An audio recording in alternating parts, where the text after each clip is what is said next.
नमस्कार, शिक्षालय में आप सभी का बेहद स्वागत है। मेरा नाम है Renu Yadav. Matters non metals में एक बहुत ही प्यारी इक्वेशन है, सॉल्व करते हैं।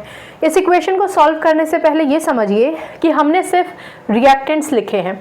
जब वो आपको वर्ड इक्वेशन देते हैं तो रिएक्टेंट्स के साथ प्रोडक्ट भी देते हैं। वर्ड इक्वेशन का मतलब है शब्दों में इक्वेशन दे दी है और अब आप उसको सिंबॉलिक फॉर्म में, इक्वेशन फॉर्म में लिख दीजिए। वो आपको सिर्फ रिएक्टेंट्स के सिंबल्स दे सकते हैं और प्रोडक्ट पूछ सकते हैं। किसी भी स्थिति में फॉर्मूला हमारा वही रहेगा। रिएक्टेंट्स देख लिया आपने, तो सबसे पहले तो आप रिएक्टेंट्स लिख दीजिए। रिएक्टेंट्स कौन कौन से हैं? Na यानी सोडियम प्लस H2SO4। अच्छा, ये रिएक्शन किस तरीके से प्रोसीड करेगा, यहाँ पर क्या प्रोडक्ट बनेंगे, वो जानने से पहले मैं आपको याद दिलाना चाहती हूँ एक्टिविटी सीरीज, जिसको हम रिएक्टिविटी सीरीज कहते हैं, उसके विषय में। क्या है वो? KNaCaMgAl Zn, जिंक, उसके बाद iron, okay, I am so sorry, उसके बाद आयरन के बाद Sn जिसे हम टिन कहते हैं, उसके बाद लेड जिसे हम Pb से शो करते हैं, फिर आ जाता है हमारा हाइड्रोजन, उसके बाद copper Cu, Hg, Ag, Au। देखिए बच्चों, जिन बच्चों को बेसिक कॉन्सेप्ट क्लियर है ना, वो हमेशा से थोड़ा आगे बढ़ाकर वीडियो को देख लीजिए।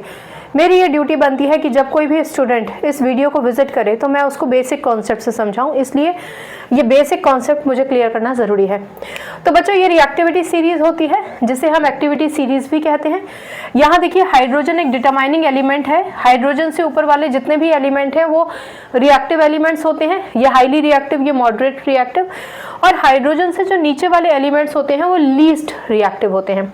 इसका क्या अर्थ है? इसका ये अर्थ है कि हाइड्रोजन से ऊपर वाले जितने भी एलिमेंट्स हैं, इन सब में से कोई भी एलिमेंट ले ले, अगर वो हाइड्रोजन के कांटेक्ट में आता है, एक ऐसे कंपाउंड एक के कांटेक्ट में आता है जिसमें हाइड्रोजन हो, जैसे H2SO4, जैसे HCl, जैसे HNO3, वेरी डाइल्यूट HNO3, तो उस एलिमेंट में ये सामर्थ्य है कि हाइड्रोजन को उसकी जगह से हटा दे।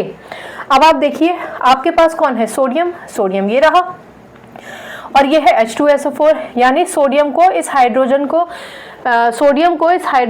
को इसकी जगह से हटाना होगा। इसका मतलब क्या ये सोडियम कर पाएगा रिएक्टिविटी सीरीज से? हम तो ये जान पा रहे हैं कि सोडियम ऊपर है, डेफिनेटली हाइड्रोजन को उसकी जगह से डिस्प्लेस कर सकता है। अब क्योंकि ये बात हमें क्लियर हो गई है तो बहुत बढ़िया बात है। अब हम इक्वेशन में आगे बढ़ते हैं। वो करने के लिए इसको मैं हटा देती हूँ, ये आपका बेस कॉन्सेप्ट था, ठीक है ना। जिन बच्चों ने शुरुआत से हर एक लेक्चर